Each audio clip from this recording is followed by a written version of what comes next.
Buenos días. Realmente también yo debo expresar mi alegría porque pues en Honduras necesitamos colmar el vacío de investigaciones.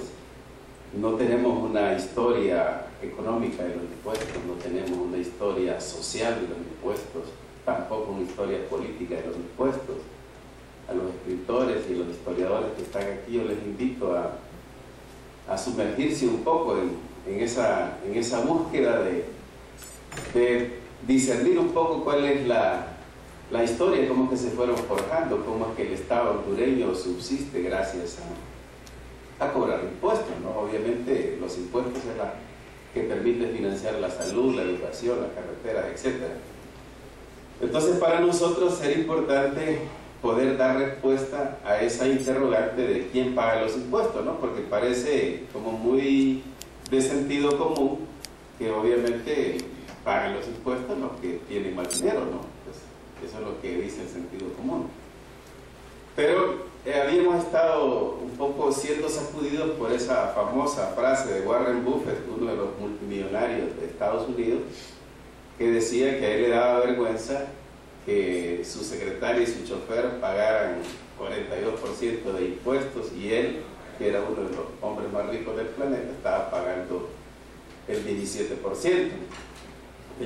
Nos hacíamos la pregunta si ocurriría algo parecido en Honduras, ¿no? Vamos a ver un poco, vamos a tratar de dar respuesta a tratar de averiguar realmente quién paga los impuestos.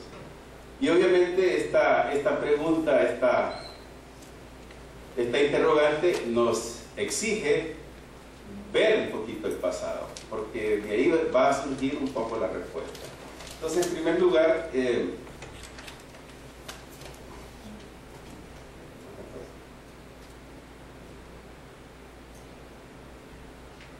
mostrar que a nivel mundial la forma de medir el aporte de impuestos como una porción de la riqueza generada en la presión tributaria, que mide los impuestos entre el PIB, pues vemos que en América Latina solamente es una presión del 17%, Honduras, que pertenece a ese 17%, aquí la presión es de 15%, es la más alta de Centroamérica. En la Unión Europea, los países más ricos es de 36%, en la Unión Europea, la de 15 países es de 40, en Estados Unidos de 26 y en Japón de 26,4. El aporte de la renta de ganancias de capitales de 3,8, pues obviamente ahí es nuestra principal debilidad. En los países ricos los impuestos proceden del pago de los impuestos por las ganancias y por las transferencias de propiedad, las patrimoniales. Entonces, un poco como para decir todo el camino que nos hace falta recorrer para tener un sistema tributario que descansa fundamentalmente en los impuestos directos. No es el caso de Honduras, ya vamos a ver. Gran parte de esta argumentación que se ha presentado en el libro y que ustedes la van a poder leer y la van a poder criticar también, porque nosotros no somos los dueños de la verdad. Será bueno que los analistas de la ley y de finanzas tratan de rebatir un poco lo que está dicho ahí para que justamente de ese debate salga mejores, ¿no? Nosotros no queremos decir que somos los campeones de la generación de la verdad. Entonces, un poco lo que quiero decir es que esta regresividad fiscal, que de alguna manera es lo que nos ha hecho afirmar que en Honduras tenemos una política fiscal perversa, surge de que estudiosos como Chuda, Budi y Gupta en el año 2000 estudiaron 36 países y de esos 36 países solamente en 13 se encontraron, o sea, la tercera parte, se encontró que el sistema tributario tiene efectos progresivos. O sea, la palabra progresivo quiere decir el que más gana paga más. Un sistema progresivo es los que más ganan pagan más. En el resto los efectos han sido proporcionales o regresivos, es decir, que claramente nuestros países probablemente sean regresivos y vamos a ver si es cierto esto. Les decía que Honduras, y esto lo decía un poco Mauricio, al surgir como país, en 1821 hasta 1949 no tendrá impuestos sobre la renta. Es decir, el Estado hondureño va a vivir del comercio internacional, que obviamente las cosas que se importan, el impuesto forma parte del precio, así que todo el mundo paga, del monopolio del aguardiente, de la pólvora y de otros. Entonces, esa es la fecha más disponible, y se la pedimos a Darío Uraqui, que hizo un trabajo para el Trinity College. No ha salido el libro, pero nos adelantó esta investigación, y podemos ver que prácticamente todo procede de impuestos indirectos.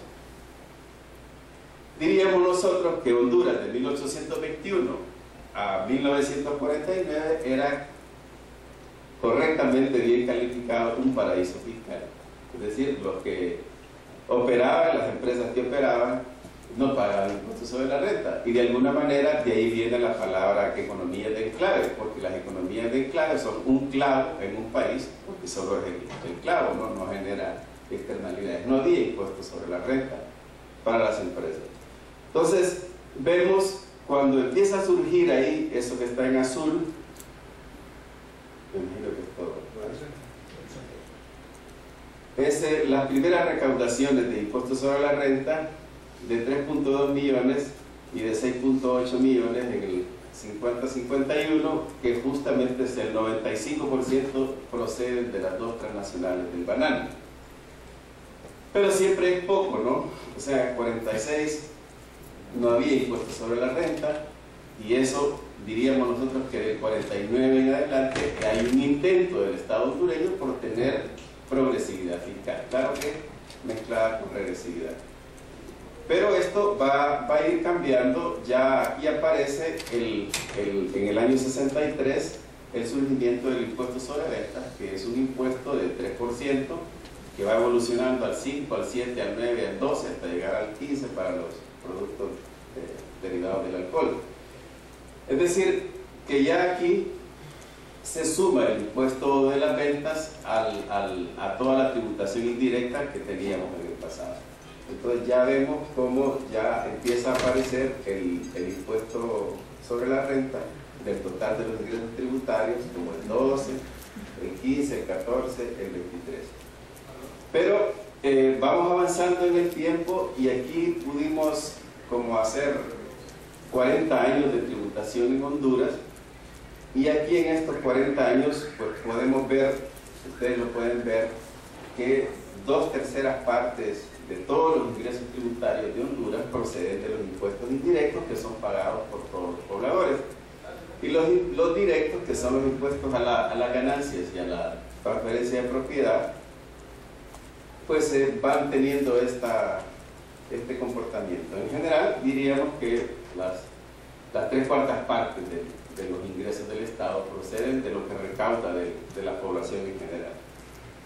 Y esto va cambiando un poco, diríamos, un signo positivo, que en los últimos 4 años, ustedes pueden ver, ya los indirectos se van rebajando del 75 y 78 que teníamos, y van llegando al 67, 67. Quiere decir que los directos están aportando un poco más. Pero como decía Mauricio, es un tema interesante. En ese mismo lapso de tiempo la economía hondureña se hizo más imperfecta, es decir, más monopolios, más oligopolios, y todas las economías imperfectas tienen la tentación de trasladar los impuestos. Es decir, en el precio del azúcar, en el precio del cemento, va el impuesto que ellos pagan. O sea que si hubiera competencia perfecta, los precios serían más bajos. Bien, entonces vamos a tocar este tema, y vean el año que está aquí, el año 58. O sea que del 49 al 58 fue un intento de construir un sistema tributario progresivo, pero ya en el 58 a alguien se le ocurrió pedir exoneraciones fiscales. Y esta es la fase del proceso de industrialización, o la fase de integración económica de Centroamérica. Y los países, todos empezaron a pedir exoneraciones fiscales, el famoso régimen de incentivos a la industria centroamericana. Pero bueno, ellos sumaron 65.000 millones de lempiras, en ese lapso de tiempo, del 58 al 70. O sea que solo nos duró 11 años la progresividad del impuesto sobre la renta, porque los que pagaban impuestos sobre la renta dijeron, no hombre, nosotros necesitamos que el Estado nos incentive por crear empleo, por participar en el comercio centroamericano, etc. O sea que aquí estamos llegando al tema de que la exoneración fiscal se va aglutinando a los sectores empresariales que tienen más poder de influenciar el sistema político. Este es lo que decía Mauricio. En el 2001-2007, un estudiante del POSCAE se graduó de una tesis del POSCAE en el 2011, dicho sea de paso, trabaja en la DEI, y nos sacó esta información de la propia DEI, es un documento público, lo pueden buscar en el POSCAE. Del 2001 al 2007 contabilizaron 40.000 millones de lempiras exonerados, y ahí están los aportes del activo neto, la renta, ventas, aporte solidario, aporte vial, los de venta, los selectivos del consumo, todo eso, las exoneraciones fiscales. Obviamente hay que decirlo claramente, no hay exoneraciones fiscales solamente para la empresa, también hay exoneraciones para los profesores, para la tercera edad, pero en general gran parte de esos 40.000 se queda en el sector empresarial. Por esa razón decimos nosotros que aquí hay un contraste interesante. Esto sería el impuesto de las personas jurídicas, es decir, el impuesto que pagan las empresas en ese lapso de tiempo, 58 al 70. Pagaron una cantidad y recibieron otra más grande, o sea que el pago realmente de impuestos netos es negativo para el Estado. Y lo mismo en el caso del año 2000. Sin embargo, no tenemos todavía las cifras porque hay un poco de opacidad, no hay transparencia de información en Honduras. Ya les voy a comentar eso más adelante. Pero queremos hacer esta conclusión, que un poco ya Mauricio la dijo, que de cada lempira que se le ha exonerado solo retorna 62 centavos. Es decir, como que el Estado pasa regalándole una lempira a todos los empresarios y les dice, mañana en la tarde voy a pagar por los impuestos que ustedes puedan cobrar, y el empresario sagazmente les devuelve 62 centavos, ¿no? Del mismo peso que me diste, te agarró 62 centavos y se queda con la diferencia. Es decir, que esto también es un tema que trasciende la propia regresividad fiscal. Bien, esto era un poco para situar la situación de Honduras. Si ustedes se fijan, este es un documento reciente, aunque las cifras son del 2007, y aquí aparece la pobreza de un lado y la razón entre quintiles de ingresos. Esto quiere decir que las sociedades, los países se dividen en 5 partes, en 5 pedazos, y se toma el ingreso del quintil más rico y se divide entre el ingreso del quintil más pobre. El país mejor en distribución del ingreso es Uruguay, si ustedes se fijan, 10-3, o sea que al dividir la riqueza de los ricos uruguayos entre los pobres uruguayos, da solamente 10 veces. Los ricos de Uruguay solo son 10 veces más ricos que los pobres. El ingreso que captan los hogares ricos de Uruguay solo es 10 veces mayor que los hogares más pobres. Vean Honduras, el último país, al dividir el quintil más rico entre el quintil más pobre de Honduras, da 32. Eso habla de una brecha, eso habla de la gran desigualdad en la distribución del ingreso. Entonces uno se podría preguntar, ¿y es responsable la política fiscal de esa desigualdad histórica en la distribución del ingreso? Sin duda sí, no solamente será un problema de la remuneración, sino de cómo el Estado recoge ingresos de la población para pasárselo a otro sector. Bien, sigamos adelante. Aquí tenemos ya las cifras más recientes sobre la distribución del ingreso, 2001, 2008 y 2010. Vean ustedes, lo que está en rojos representa que los primeros 4 deciles, es decir, el 40% de la población, tiene este ingreso. O sea, 4 más 2, 6, 7, 8, 9, 10%. El 40% de la población recibe el 10% de toda la riqueza. Y vean acá abajo, el decil 10, el 9 y el 8 hacen 57, 69, 70%. Eso da un poco la pista del país que tenemos, o sea, un país con una distribución del ingreso muy desigual. Y eso no ha cambiado mucho. Si ustedes ven 2001, 2008, 2010, sigue en general lo mismo, o cambia un puntito, una variación de un punto. Esto es relevante porque la incidencia tributaria se mide en relación al ingreso. Aquí un poco solamente para hacer un poco de pedagogía, cuando hablamos de aporte proporcional de los impuestos, diríamos que esto es más o menos las recaudaciones del 2008 y pues diríamos que aquí hay un poco del ingreso azul y el rojo, que sería el impuesto progresivo. Aquí esta sería un poco la situación que más se parece a lo que tenemos en Honduras. Este decil 1 capta 100, mírenlo aquí, ese es el ingreso, 100, pero sus impuestos son de 48. Entonces está aquí. Y vean este que está acá, el más rico, ¿no? Este señor gordito aquí con un montón de plata. No sé por qué los hacen gordos a los más ricos, no necesariamente, ¿verdad? Entonces vean, tiene un ingreso de 4.500, pero su pago de impuestos es de 855. Si pagaran la mitad, sería 2.250, pero no pagan la mitad, pagan 855. Es un poco como, esto es lo que tenemos en Honduras. Más o menos esto es lo que tenemos, ya lo vamos a ver adelante. Y este sería como un intento de corregir, y diríamos, el que más gana, más paga. Fíjense ustedes, este gana 100, pobrecito, bueno, poquito, pues paga solamente 19 de impuestos. Pero este gana 4.500, pero paga 2.240. Entonces, quiere decir que la riqueza que el Estado le extrae a este decil, lo va a utilizar para educar a estos y para darle salud a estos. Entonces ahí sería como que el Estado sale a corregir las desigualdades en la distribución del ingreso y de alguna manera trata de mejorar la distribución del ingreso, o sea, como una política estatal de mejorar la distribución del ingreso. Veamos entonces, esto pasaría si tuviéramos un impuesto progresivo, o sea, que no recaudaríamos 39.000 millones, sino 69.000 millones, si el que más gana, más paga. Pero no ocurre eso. Vean lo que viene acá. Lo que sucede en Honduras es el que más gana, más se exonera. Y esto ha sido un poco la historia de nuestros países en los últimos 20 años. Grandes exoneraciones que son para las empresas que nosotros ya conocemos, ¿no? Pero en general esta situación no se ha podido revertir. Por eso la razón que decía Mauricio, de que necesitamos un pacto social, económico y fiscal. Bien, esto un poco solamente porque para hacer incidencia tributaria hay que tomar una decisión.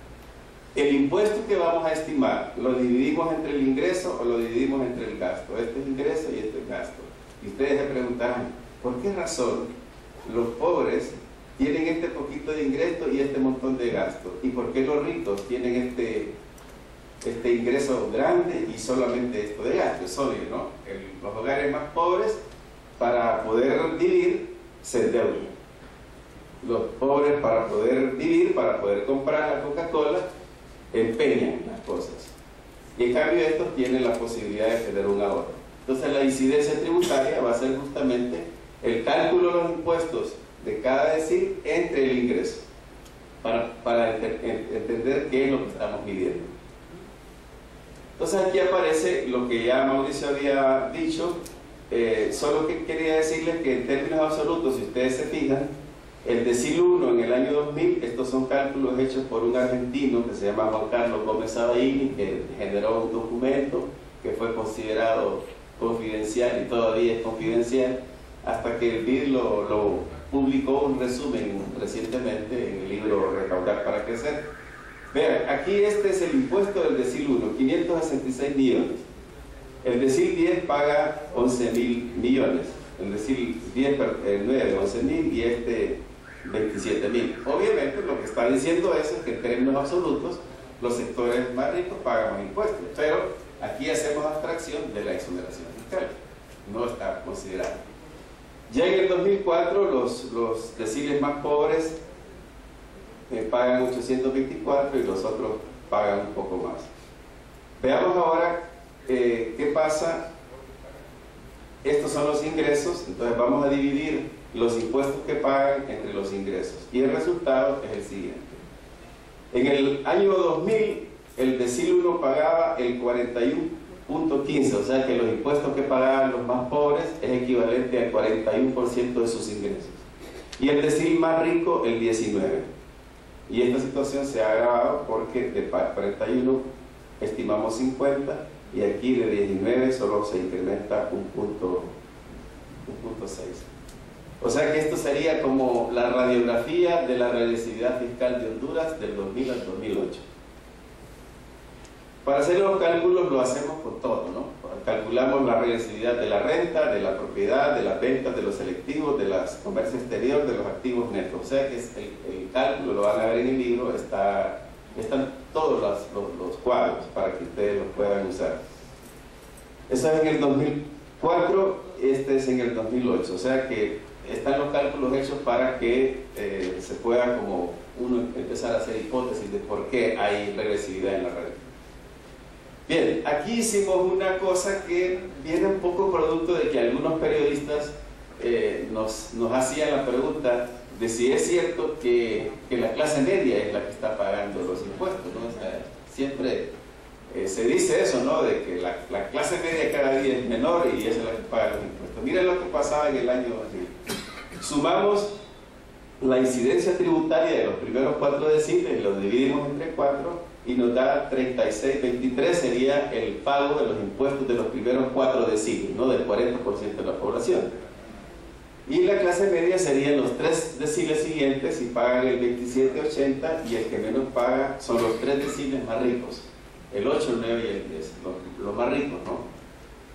Bien, eso es lo que sucede en el 2000, una situación mejoró en el 2004, pero aquí volvió a aparecerse el 2000. Es decir, que ¿quién paga más impuestos?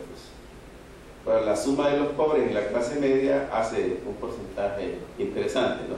Pero veamos ahora con el ingreso, y ahí regresamos.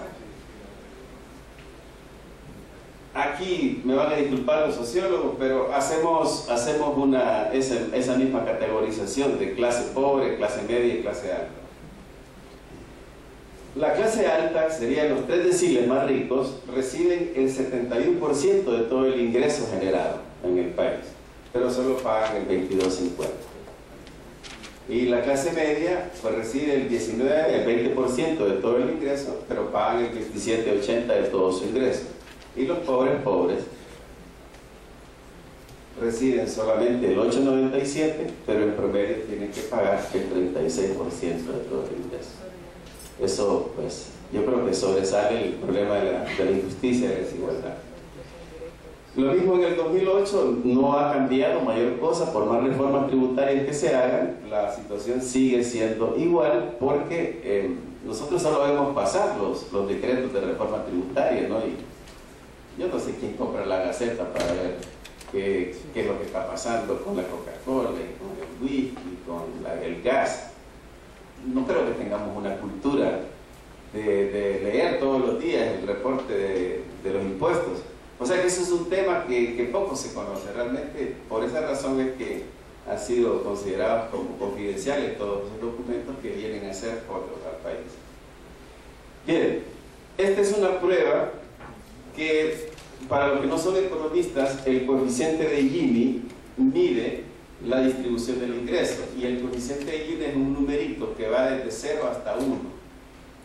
Entonces el peor Gini es el que más se acerca al 1, ¿no? Y el mejor Gini es el que más se parece a 0. Cuando nosotros le hacemos el coeficiente de Gini en el año 2000 a la distribución del ingreso, al pago de los impuestos, nos da un Gini de 54, ¿no?